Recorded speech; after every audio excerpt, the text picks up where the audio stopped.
Hi! So if you are interested in using McGuffey Readers in your homeschool to teach your kid to read, I'm going to go over how we implement these today.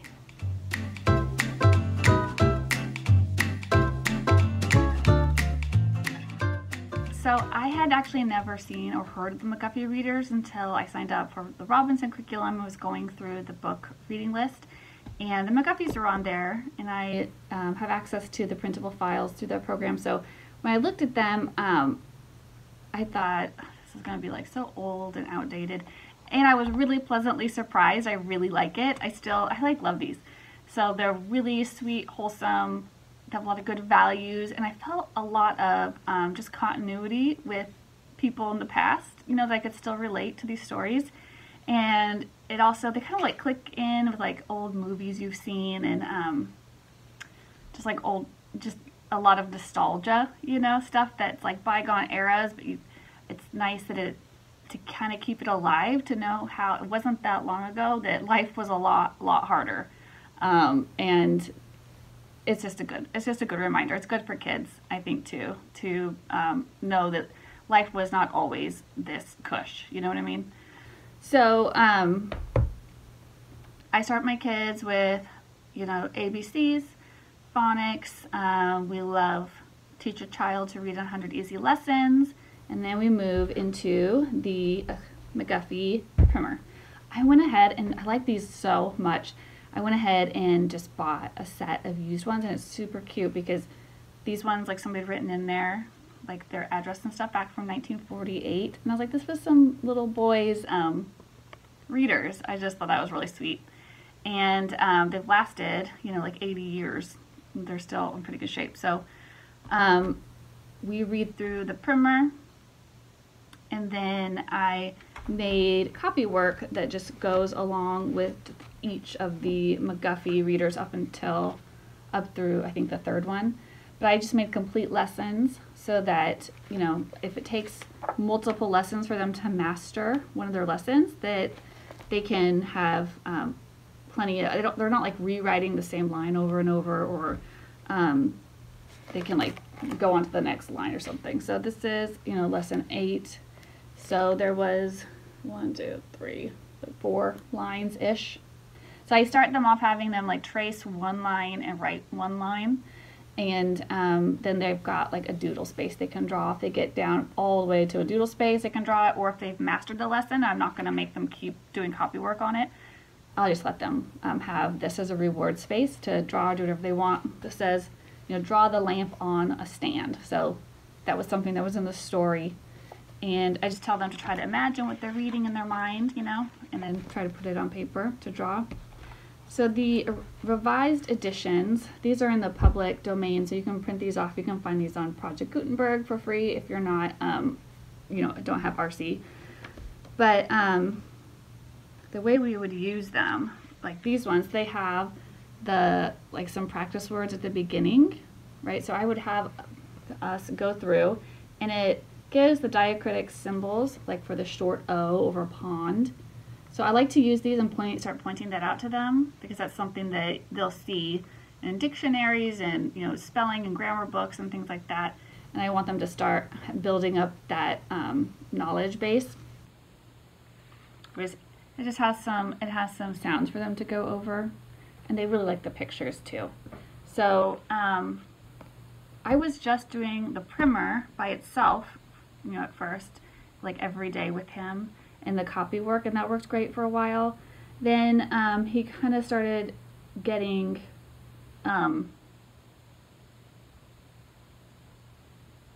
he was like really going through these fast. So I went through this one, and then he went through the first reader really fast, and I had more complete. I'd let Copywork for those.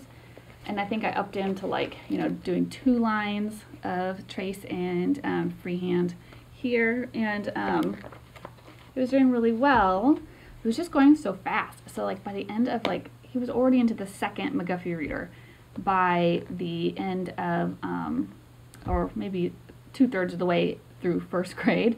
And so he was hitting a point where he was not quite, he could like read the words, like he could sound it out, and he was doing really well with that. He could read the words, but he the comprehension wasn't necessarily there. He couldn't necessarily tell me what it was about very well, you know.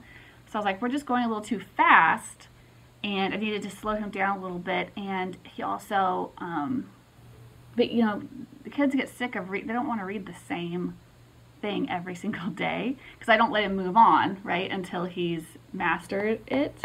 So I went ahead and bought a set of the original McGuffey Readers, and I would say that the first reader matched up well with the second revised reader.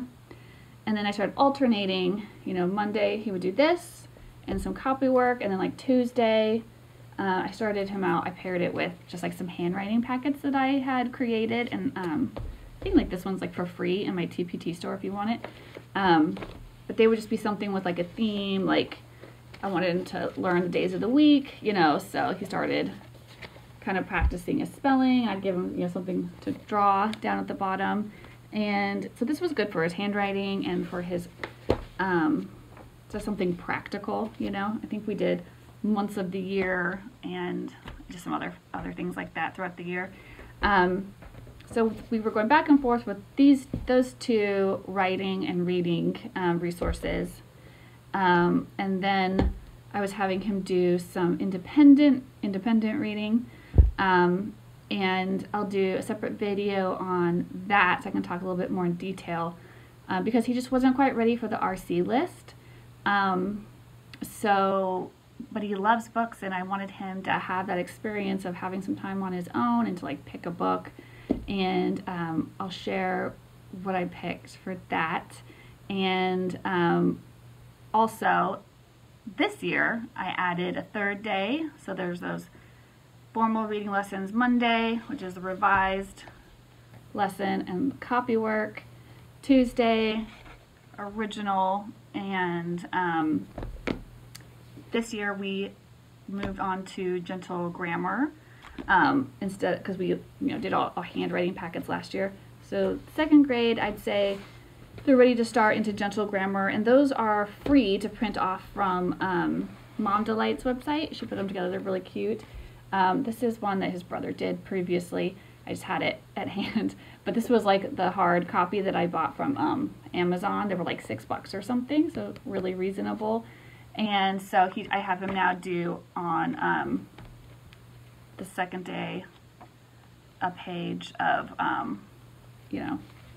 grammar exercises, something really gentle, really simple, and it gets us talking about stuff. And same with, like, even in first grade, I was pointing out, like, if you ever saw like quotation marks in a book or capitalization, I might say, why is that capitalized? Oh, it's a name. Yeah, we capitalize names. And I will tell him, I'll just say it's a proper noun, right? Like, little by little, I don't try to flood them with grammar information, but just kind of little by little I add on, and they remember. They're remembering pretty well. So then this year, so I was doing those two things back and forth, I added a third variety. So the Arthur Scott Bailey books, there was some that were on the reading list for RC, and I really liked them. Like, Jolly Robin was one of them. So this is one where I actually found a few more on Project Gutenberg for free, and I just printed them out and I compound them and put them all in one big reader. And so on like Wednesdays, we'll read through one of these, not all the way through, but like one chapter in the story. So like he'll read one paragraph, I'll read a paragraph, he'll read a paragraph, like we go back and forth. And that's why he likes it. He does not want to read the whole thing by himself. So I don't want to I'm not trying to make it miserable for him, but he enjoys when we go back and forth with each other. And I will say these are, like, even though he's like reading the second reader from McGuffey, there are words in here he has not seen that are challenging. So he does have to have me with him to, how do you know OUGH sounds different in bow and thought, and like there's just things he hasn't seen yet. And so I like to be on hand to answer those questions and give him the word if he really can't get it, and he appreciates that, so we have a good time. So that's how I use the McGuffey Readers. I go through those 3 reading choices twice a week, right? It's like Monday, Tuesday, Wednesday, Thursday, Friday, Sunday for us. And then I pair them with the writing resources. So, you know, we've got Copywork, Gentle Grammar for 2nd grade, and we do something for the Arthur Scott Bailey books that I'll probably make a separate video on because it's more in depth. But that gives him the variety, the structure, and the feedback that he needs from me to succeed, and he's doing really well. Alright, so next time I will talk about bridge books that I've picked out for him, because he's just not ready to start the RC list like all on his own yet, but I want him, you know, reading and having that experience of opening a book and holding it in his hands and like enjoying it. So we'll talk more about that one later. Thanks.